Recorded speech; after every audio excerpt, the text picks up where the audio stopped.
எஸ்பிஐலேருந்து அதாவது state bank of இந்தியாவிலேருந்து நம்ம எப்படி ஃப்ரீயாக கிஃப்ட்ஸ்லாம் வந்து கிளைம் பண்ணலான்றது தான் இந்த வீடியோவில் பார்க்க போகிறோம்.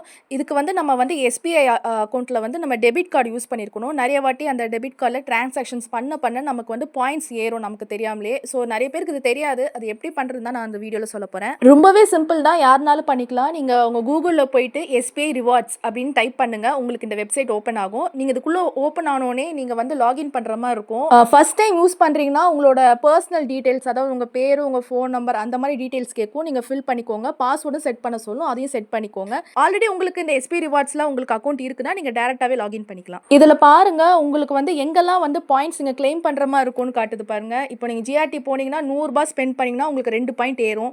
இந்த மாதிரி ஒவ்வொரு கடை, போர்ட்டிஸு, ஹோமு, பிரின்ஸ் ஜுவல்லரி, இந்த மாதிரி நிறைய கடைலாம் காட்டுது. இவங்க எங்கெங்கெல்லாம் வந்து ரிலேஷன்ஷிப் வச்சுருக்காங்களோ நீங்கள் அங்கே போய் நீங்கள் வந்து பர்ச்சேஸ் பண்ணிங்க. உங்கள் எஸ்பிஐ டெபிட் கார்டு வச்சு பர்ச்சேஸ் பண்ணிங்கன்னா உங்களுக்கு வந்து பாயிண்ட்ஸ் ஏறும். உங்களுக்கு வந்து இந்த மாதிரி கிஃப்ட்ஸ் கிளைம் பண்ண வேண்டாம், எனக்கு வந்து ஏதாவது ரீசார்ஜ் பண்ணணும், இல்லை ஏதாவது டிக்கெட் புக் பண்ணால் கூட நீங்கள் இதில் யூஸ் பண்ணிக்கலாம். இது வரைக்கும் நான் உங்களுக்கு வந்து வீடியோவில் வந்து வெறும் ஹோம் பேஜோட இன்டர்ஃபேஸ் தான் காட்டினேன். இப்போ தான் லாகின் பண்ணி காட்ட போகிறேன் எப்படி இருக்குன்னு.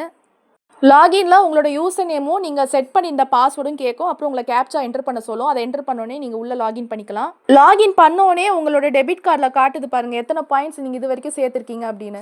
அப்புறம் இன்னொரு முக்கியமான விஷயம், இந்த பாயிண்ட்ஸ் எல்லாம் வந்து 1 இயர் தான் வேலிடு. இப்போ நீங்கள் இன்றைக்கி பர்ச்சேஸ் பண்ணிங்கன்னா அடுத்த வருஷம் மட்டும்தான் வரைக்கும் தான் வேலிடு.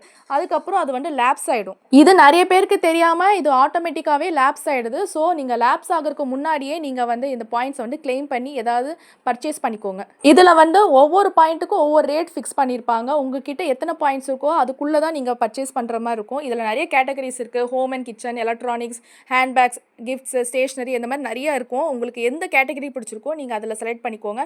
அதே மாதிரி உங்களோட பாயிண்ட்ஸுக்கு ஏற்ற மாதிரி என்ன இருக்கோ அதை நீங்கள் செலக்ட் பண்ணிக்கோங்க. ஒரு எக்ஸாம்பிளுக்கு நான் அந்த பெட்ஷீட்டை செலக்ட் பண்ணி காட்டுறேன். இது 2600 பாயிண்ட்ஸ் வேணும்னு கேட்குது. ஆனால் என்கிட்ட 2300 பாயிண்ட்ஸ் தான் இருக்குது. இப்போ இந்த மாதிரி கேஸில் வந்து நீங்கள் எக்ஸ்ட்ராவாக கையிலேருந்து காசு போடுற மாதிரி இருக்கும். ஸோ அதனால நமக்கு பட்ஜெட்டுக்கு ஏற்ற மாதிரி நம்ம கிட்ட இருக்க பாயிண்ட்ஸ்க்கு ஏற்ற மாதிரி நீங்கள் பர்ச்சேஸ் பண்ணுறது நல்லதுன்னு நான் சொல்லுவேன். உங்களுக்கு வந்து எல்லாமே இந்த ப்ராடக்ட்ஸ்லாம் ரேண்டமான பாயிண்ட்ஸில் தான் இருக்கும். ஸோ உங்களுக்கு வந்து உங்கள் பாயிண்ட்ஸ்க்கு ஏற்ற மாதிரி பார்க்கணுன்னா இந்த கீழே அந்த சார்ட் ஃபில்டர்னு இருக்குல்ல, அதில் போயிட்டு நீங்கள் வந்து லோ டு ஹைன்னு ஃபிக்ஸ் பண்ணிக்கலாம். இல்லைனா உங்களுக்கு எவ்வளோ பாயிண்ட்ஸ் இருக்கோ அதுக்கு ஏற்ற போல் அந்த ரேஞ்சை ஃபிக்ஸ் பண்ணிட்டு கூட நீங்கள் பார்க்கலாம்.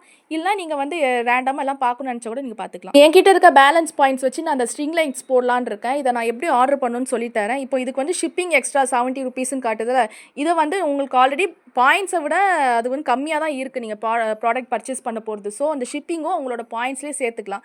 ஒருவேளை உங்களுக்கு இல்லைனா மட்டும் தான் நீங்கள் கையிலேருந்து காசு போடுற மாதிரி இருக்கும். எந்த அட்ரஸ்க்கு டெலிவர் பண்ணணும்னு கேட்கும், நீங்கள் அந்த அட்ரஸை போட்டுருங்க.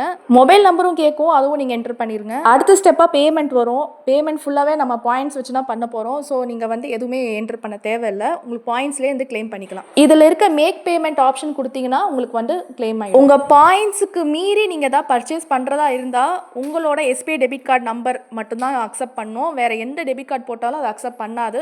ஸோ வந்து நீங்கள் எக்ஸ்ட்ராவாக பண்ணுறதா இருந்தால் நீங்கள் அதை நோட் பண்ணிக்கோங்க. ஏதாவது உங்களுக்கு ப்ராடக்ட்ஸ் வந்து ஃபியூச்சர் பர்பஸ்க்கு சேவ் பண்ணி வைக்கணும் அப்படின்னா அந்த ஸ்டார் இருக்குல்ல, அந்த ஸ்டாரை கிளிக் பண்ணிங்கன்னா உங்களோட விஷ் லிஸ்ட்டில் போய் ஆட் ஆகும். இந்த மாதிரி எஸ்பிஐ பேங்க்குக்கு மட்டும்தான் கேட்டிங்கன்னா இல்லை, இந்த மாதிரி எல்லா பேங்க்குக்கும் இருக்குது. எல்லா பேங்க்குக்கும் ஒவ்வொரு வெப்சைட் இருக்குது. இந்த எஸ்பிஐக்கு வந்து எஸ்பிஐ ரிவார்ட்ஸ்ன்ற வெப்சைட்டு. இப்படி ஒரு விஷயம் இருக்குன்னு உங்களுக்கு தெரியலன்னா மறக்காமல் உங்களோட ஃப்ரெண்ட்ஸ்க்கும் ஷேர் பண்ணுங்கள். நீங்களும் அதை கண்டிப்பாக ட்ரை பண்ணி பாருங்கள்.